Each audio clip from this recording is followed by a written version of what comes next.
Hello दोस्तों, स्वागत है आपका स्टॉक मार्केट की एक और नई वीडियो में। आज की वीडियो में हम देखेंगे म्यूचुअल फंड के बारे में। तो आपने थंबनेल से देख ही लिया है, म्यूचुअल फंड के बारे में आज की वीडियो में देखेंगे। तो चलिए पहले इसके पॉइंट को डिस्कस कर लेते हैं कि कौन कौन से पॉइंट पे आज हम बात करने वाले हैं। तो सबसे पहले हम जानेंगे कि म्यूचुअल फंड क्या होता है। उसके बाद हम जानेंगे म्यूचुअल फंड कैसे काम करता है। उसके बाद हम समझेंगे म्यूचुअल फंड कितने टाइप्स के होते हैं। उसके बाद हम देखेंगे म्यूचुअल फंड में कैसे कौन कौन से मोड हैं इन्वेस्टमेंट करने के। उसके बाद हम देखेंगे म्यूचुअल फंड के क्या क्या बेनिफिट्स हैं। उसके बाद हम इसके डिसएडवांटेज को देखेंगे और सबसे लास्ट में हम देखेंगे कि कौन कौन से डॉक्यूमेंट चाहिए म्यूचुअल फंड में इन्वेस्टमेंट करने के लिए। ठीक है, तो ये हमने देख लिया। अब चलिए शुरुआत करते हैं एक एक करके। तो सबसे पहला पॉइंट है what is mutual fund. Mutual fund आखिर है क्या। तो चलिए आपको एक एग्जाम्पल से समझाता हूँ म्यूचुअल फंड क्या है। मान लेते हैं कि आपने एक नई कार खरीदी, लेकिन आपको वो कार चलाना नहीं आता और आप उसी कार से दिल्ली से मुंबई जाने वाले हैं। तब केस में आप क्या करेंगे? आप किसी ड्राइवर को हायर करेंगे जिसे उस कार को चलाना आता हो, यही करेंगे ना। तो सेम टू सेम होता है म्यूचुअल फंड में। म्यूचुअल फंड में आप अपने पैसे को एक फ़ंड मैनेजर को देते हैं और वो फंड मैनेजर स्टॉक मार्केट में पैसे को लगाता है और आपके बिहाफ पे वो पैसे कमा करके आपको रिटर्न देता है।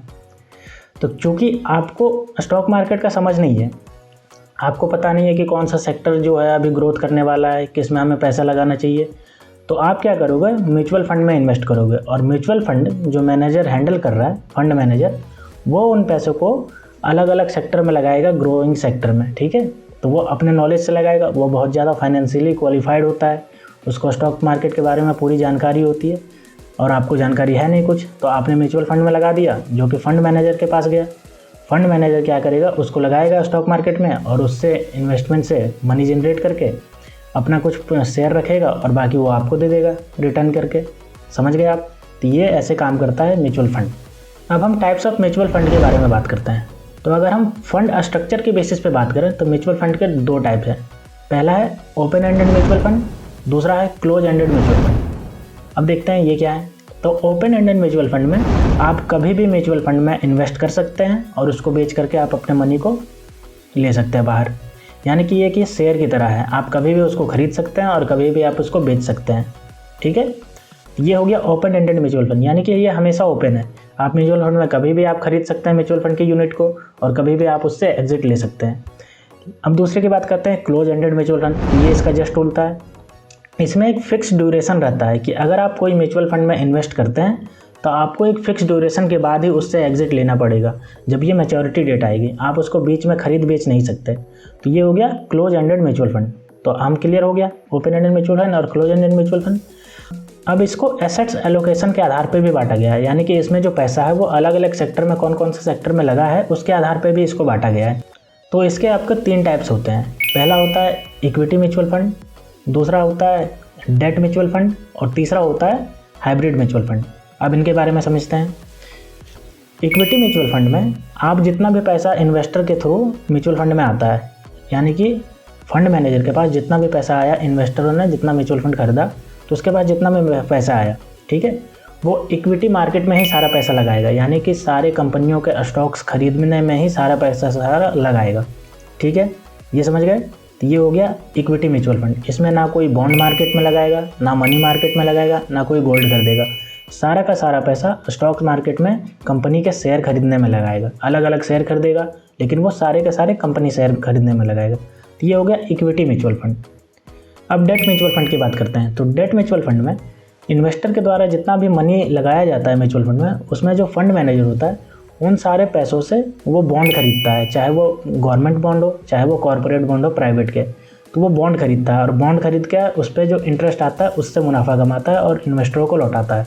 तो इसमें वो शेयर मार्केट के किसी भी स्टॉक्स में पैसा नहीं लगाता। वो जितना पैसा है वो सारा का सारा पैसा बॉन्ड खरीदने में लगाता है, चाहे वो गवर्नमेंट बॉन्ड हो, चाहे वो प्राइवेट बॉन्ड हो।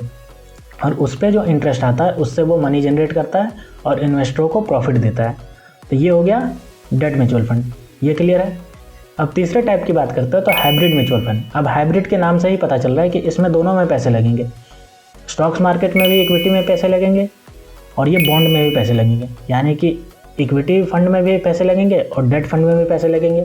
तो इसमें कुछ शेयर ऑफ मनी जो होता है वो इक्विटी में लगता है और कुछ शेयर ऑफ मनी होता है वो बॉन्ड में लगता है। इससे हमारा क्या होता है कि इक्विटी जो होता है वो तो अप डाउन होता रहता है, लेकिन जो बॉन्ड रहता है वो एक फिक्स इंटरेस्ट जनरेट करता रहता है। तो ये हमारा थोड़ा बैलेंस रहता है, ठीक है। अगर इक्विटी बहुत ज़्यादा हाई लो हो रहा है तो लेकिन हमारे ये बॉन्ड की वजह से इसमें हमारे सारे के सारे पैसा जो रहता है वो पूरी तरीके से रिस्क पे नहीं रहता, ठीक है। अब हमने देख लिया कि टाइप्स ऑफ म्यूचुअल फंड क्या क्या हैं। अब हम बात करते हैं mode of investment in mutual fund. Mutual fund में इन्वेस्टमेंट करने के कौन कौन से मोड हैं, ठीक है। तो इसमें 2 मोड मिलते हैं। पहला है SIP और दूसरा है लमसम। SIP यानी कि सिस्टमेटिक इन्वेस्टमेंट प्लान, यानी कि आप म्यूचुअल फंड में थोड़े थोड़े पैसे डाल करके आप म्यूचुअल फंड के जो शेयर्स हैं उसको खरीदते रहिए और उसमें इन्वेस्टमेंट करते रहिए, जिससे आपका जो म्यूचुअल फंड का जो है वो शेयर वो बढ़ता रहेगा और आपको प्रॉफिट भी बढ़ता रहेगा। तो ये हो गया SIP। अब लमसम में एक बार में ही सारे के सारे पैसे लगा करके म्यूचुअल फंड को जितना आपको खरीदना उतना खरीदिए और एक बार में ही निश्चिंत हो जाइए। तो ये हो गया लमसम। अब हम बात करते हैं benefits of mutual fund. Mutual fund के क्या क्या बेनिफिट्स हैं, तो चलिए हम देखते हैं क्या क्या बेनिफिट्स हैं।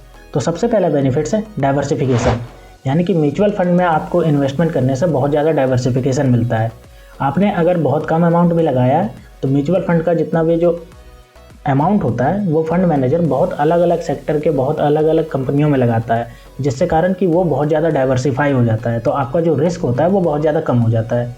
वो बॉन्ड में भी लगाता है, वो इक्विटी मार्केट में भी लगाता है। वो ऐसा नहीं कि सिर्फ ऑटोमोबाइल में लगा दिया, या फिर सिर्फ ऐसा नहीं कि वो फाइनेंशियल सेक्टर में लगा दिया, या तो ऐसा नहीं कि वो सिर्फ IT सेक्टर में लगा दिया। वो अलग अलग सेक्टर की अलग अलग कंपनियों में लगाता है, चाहे वो लार्ज कंपनी हो, चाहे मिड कैप कंपनी हो, चाहे वो लो कंपनी हो। ये तीनों कंपनियों में मतलब मिक्स करके लगाता है सारे पैसे, तो जिसके कारण आपका जो रिस्क होता है वो बहुत ज़्यादा कम हो जाता है, डाइवर्सिफाई हो जाता है। और हम जानते हैं कि जितना ज़्यादा हमारा पोर्टफोलियो डाइवर्सिफाई होगा उतना ज़्यादा इन्वेस्टमेंट जो है रिस्क वो बहुत कम होता है। तो इससे डाइवर्सिफिकेशन मिलता है म्यूचुअल फंड में। आपका जो कम अमाउंट है उसमें भी आपको डाइवर्सिफिकेशन देखने को मिलेगा। अब दूसरे पॉइंट की बात करते हैं, तो दूसरा एडवांटेज है प्रोफेशनल मैनेजमेंट। क्योंकि हम जानते हैं कि जो फंड मैनेजर होता है वो स्टॉक मार्केट की पूरी जानकारी लेकर के रखता है। वो एक वेल क्वालिफाइड होता है, वो फाइनेंशियल सेक्टर में वेल क्वालिफाइड होता है और stocks market, bond market, money market, इन सब के बारे में उसको पूरी जानकारी होती है जितना हमें नहीं होती। और उसके पास बहुत एडवांस सॉफ्टवेयर भी होते हैं स्टॉक मार्केट का एनालाइज करने के लिए। तो उसके पास जो होता है वो प्रोफेशनल मैनेजमेंट कर सकता है। उसके पास एक एज होता है हमारे से ऊपर कि वो बहुत अच्छे तरीके से हमारे पैसे को मैनेज कर सकता है और हमारे पैसे को हमसे ज़्यादा अच्छे तरीके से ग्रो कर सकता है। तो ये एडवांटेज है। तीसरे एडवांटेज की बात करें तो लिक्विडिटी मतलब तरलता का मतलब क्या होता है कि हम जब चाहे तब हम शेयर को बेच करके हमारे पास पैसे आ सकते हैं। तो जो म्यूचुअल शेयर होता है, ठीक है, जो ओपन एंडेड म्यूचुअल शेयर होता है उसको आप कभी भी बेचिए आपको पैसे आ जाएगा, और कभी भी खरीदिए तो आप खरीद सकते हैं। तो उसमें आपके पास कभी भी आपको मनी जनरेट करने का पास पावर है। मान लीजिए कि आपने अभी 10,000 के म्यूचुअल फंड खरीद रखा है, लेकिन कल अगर आपको उसके पैसे की ज़रूरत पड़ गई तो आप कल वो म्यूचुअल शेयर को बेच दीजिए और आपको तुरंत पैसे आ जाएगा। तो ये लिक्विडिटी हो गई। अब चौथे बेनिफिट्स की बात करें तो अफोर्डेबिलिटी। आप म्यूचुअल फंड को 100 रुपये के इन्वेस्टमेंट के साथ भी खरीद सकते हैं। तो ये आप अफोर्डेबल यानी ये अफोर्ड कर पा रहे हैं। और वैसे भी स्टॉक मार्केट में अगर आप किसी इक्विटी को खरीदने जाएंगे तो 100 रुपये का अगर वो इक्विटी नहीं है तो आप उसको नहीं खरीद पाएंगे। लेकिन म्यूचुअल फंड में आप SIP के थ्रू 100 रुपये इन्वेस्ट भी कर सकते हैं और म्यूचुअल फंड खरीद सकते हैं। तो ये अफोर्डेबल हो गया। अब पांचवा पॉइंट की बात करें तो पांचवा पॉइंट है ट्रांसपेरेंसी। चूँकि जो फंड मैनेजर होता है वो महीने में हर बार अपडेट देता है कि कौन कौन सा सेक्टर में कितना कितना पैसा लगा है इस म्यूचुअल फंड में। तो जिससे आपके पास ट्रांसपेरेंटी रहती है कि कौन कौन से सेक्टर में मेरा पैसा लगा है और कौन कौन से सेक्टर में कहाँ कहाँ कितना ग्रोथ चल रहा है, ठीक है। तो ये ट्रांसपेरेंसी देखने को मिलता है। अब अगले बेनिफिट की बात करते हैं तो रेगुलरिटी। चूँकि ये म्यूचुअल फंड होता है इसमें सेबी का भी रेगुलेशन होता है, सेबी की भी पूरी नज़र रहती है इस पर। तो इससे रेगुलेशन बहुत अच्छा होता है, यानी कि जो फंड मैनेजर होता है वो गलत तरीके से हमारे पैसे का कहीं और ज़्यादा इस्तेमाल नहीं कर सकता, क्योंकि सेबी का इस पर नज़र रहता है। तो हमें रेगुलेटरी देखने को मिलती है। ये बेनिफिट्स हमें मिल गया। अब अगले बेनिफिट्स की बात करते हैं तो अगला बेनिफिट्स है डिविडेंड री इन्वेस्टमेंट। यानी कि आपको जो डिविडेंड मिल रहा है, आपने म्यूचुअल फंड में लगाया पैसा, म्यूचुअल फंड ने स्टॉक्स में लगाया, स्टॉक से डिविडेंड आया, वो डिविडेंड आपको मिलेगा। लेकिन आप चाहो तो उस डिविडेंड को फिर से उसी म्यूचुअल फंड में री इन्वेस्ट कर दो। तो ये आपको बेनिफिट्स देखने को मिल गया। और वो इन्वेस्ट करेंगे तो वो फिर से ज़्यादा ग्रो होगा और फिर आपको डिविडेंड मिलेगा, फिर आप ग्रो करेंगे, एक कंपाउंडिंग इफेक्ट बनता जाएगा। समझ में आ गया। अब लास्ट अगर बात करते हो तो टैक्स बेनिफिट्स। तो म्यूचुअल फंड में अगर इन्वेस्ट करते हैं तो उससे आपको टैक्स बेनिफिट्स भी मिलता है। बहुत ऐसे म्यूचुअल फंड होते हैं जो टैक्स बेनिफिट्स भी प्रोवाइड करते हैं। तो ये सारा क्लियर हो गया। अब हमने म्यूचुअल फंड के एडवांटेज के बारे में बात कर ली। अब म्यूचुअल फंड के डिसएडवांटेज की बात करते हैं। तो सबसे पहला डिसएडवांटेज है फ्लक्चुएटिंग रिटर्न्स। चूँकि म्यूचुअल फंड का जितना भी पैसा होता है वो at the end of the day equity market में लगता है। तो इक्विटी मार्केट जैसे अगर अप जाएगा तो हमारा जो इन्वेस्टमेंट में जो प्रॉफिट होगा वो भी बढ़ता जाएगा, लेकिन अगर वो डाउन जा रहा है तो हमारा जो इन्वेस्टमेंट में जो प्रॉफिट है वो भी घटता जाएगा। तो ये एक तरह से फ्लक्चुएशन देखने को मिलता है। तो ये हमारा डिसएडवांटेज है।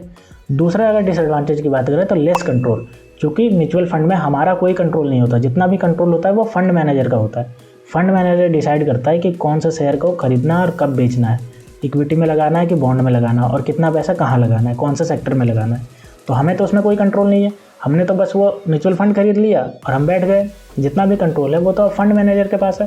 तो हमारे पास बहुत ज़्यादा कम कंट्रोल रहता है। अगर हम चाहें भी कि इस सेक्टर से निकाल करके अपने पैसे को दूसरे सेक्टर में लगाएं तो हम नहीं लगा सकते, वो फंड मैनेजर डिसाइड करता है। तो हमारे पास कंट्रोल नहीं है। अब तीसरे डिसएडवांटेज की बात करें तो तीसरा डिसएडवांटेज है फीस एंड एक्सपेंसेस, क्योंकि हम देखते हैं कि हमें इसमें एक फ़ंड मैनेजर रखना पड़ रहा है, और फंड मैनेजर अकेला तो होगा नहीं, उसके साथ बहुत सारे एक्सपेंसेस हो गए। सॉफ्टवेयर काम करेंगे और भी बहुत सारे स्टाफ्स काम करेंगे, तो उन सब की सैलरी जाएगी। तो वो कहाँ से जाएगी?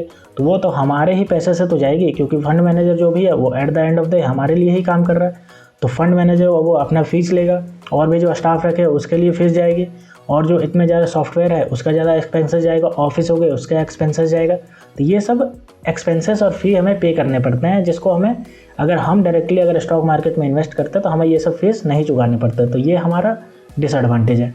अब अगला डिसएडवांटेज की बात करें तो डाइवर्सिफिकेशन। अभी मैंने बात किया कि डाइवर्सिफिकेशन से हमें स्टेबिलिटी मिलती है, ये हमारा एडवांटेज है।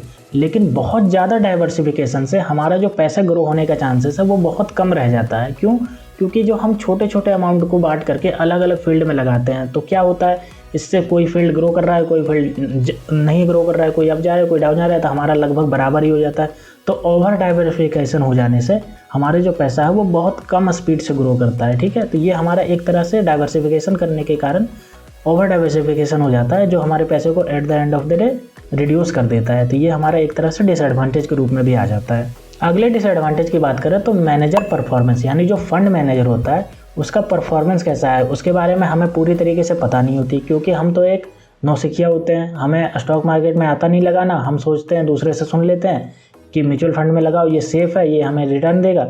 लेकिन हम नहीं जानते कि वो जो फंड मैनेजर है वो कैसा उसका परफॉर्मेंस है, वो कैसा रिटर्न दे पाया है। तो हम जब लगा देते हैं तो वो फंड मैनेजर अगर सही से परफॉर्म नहीं कर पाता तो हमारा पैसा जो है वो डूब भी जाता है, हमारा पैसा जो है सही से रिटर्न नहीं दे पाता। तो ये एक डिसएडवांटेज है, क्योंकि हम टोटली डिपेंडेंट होते हैं फंड मैनेजर पे। तो फंड मैनेजर का परफॉर्मेंस से डिसाइड करता है कि हमें प्रॉफिट होगा कि नहीं होगा। तो इसलिए फंड मैनेजर का परफॉर्मेंस एक तरह से डिसएडवांटेज के रूप में आ जाता है, अगर वो कैपेबल नहीं है उस फंड को मैनेज करने के लिए। तो अब हमने म्यूचुअल फंड के डिसएडवांटेज को देख लिया। अब हम देखते हैं म्यूचुअल फंड में इन्वेस्ट करने के लिए कौन कौन से डॉक्यूमेंट की आवश्यकता है। ठीक है, तो हमें सबसे पहले KYC करवानी है। तो KYC कैसे होता है? तो उसके लिए आपको ID प्रूफ चाहिए, चाहे वो आधार कार्ड हो या पैन कार्ड हो, ID प्रूफ चाहिए। दूसरा एड्रेस प्रूफ चाहिए, और तीसरा आपको रिसेंट पासपोर्ट साइज फ़ोटो चाहिए। ठीक है, ये क्लियर हो गया। अब दूसरा है पैन कार्ड। आपको पैन कार्ड की भी आवश्यकता है, क्योंकि परमानेंट अकाउंट नंबर आपको चाहिए, क्योंकि टैक्स रिटर्न फाइल करनी होती है, तो आपको पैन कार्ड कंपलसरी है।